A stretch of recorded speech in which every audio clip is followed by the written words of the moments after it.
Yes.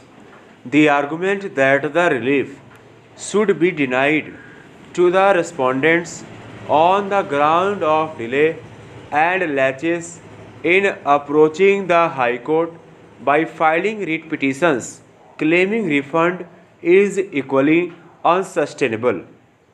The claims for refund were made by the respondents within a reasonable time after the judgment was rendered by this court in Saraswati Sugar Mill case aforementioned.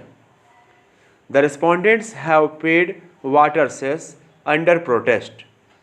The collection of water cess in view of law laid down by this court was clearly illegal and without authority of law.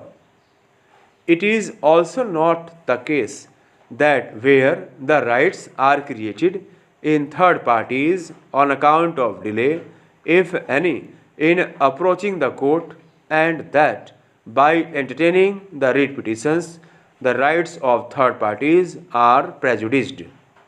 In this view, there was no question of delay and laches on the part of the respondents on the facts found and circumstances stated. The respondents had specifically pleaded that they did not pass on the liability of the water cess on their customers.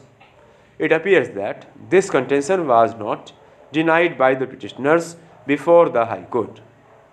On the other hand, the only plea taken by the petitioners was that money had been passed to the central government under Section 8 of the Act.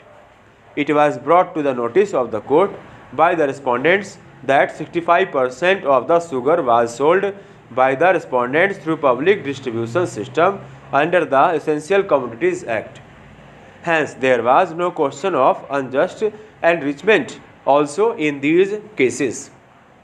The stand of the petitioners that the respondents were not entitled for refund on the ground that the amount of cess collected was passed on the state government, which in turn gave it to the central government, and the central government has appropriated the same by passing on money back to various state pollution control boards, does not help them. Para.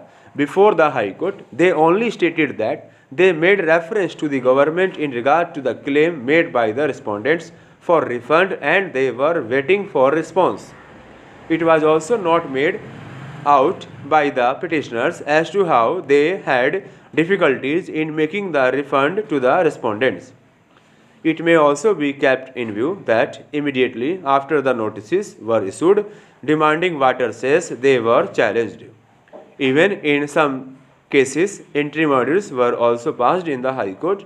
The amount of water cess was paid under protest.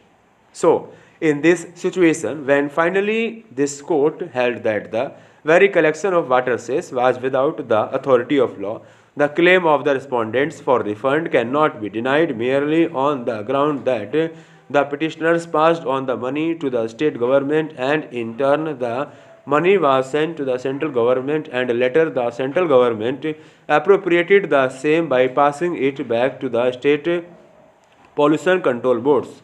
The High Court, in our view, was right in allowing the claims of the respondents made for refund in the writ petitions stop.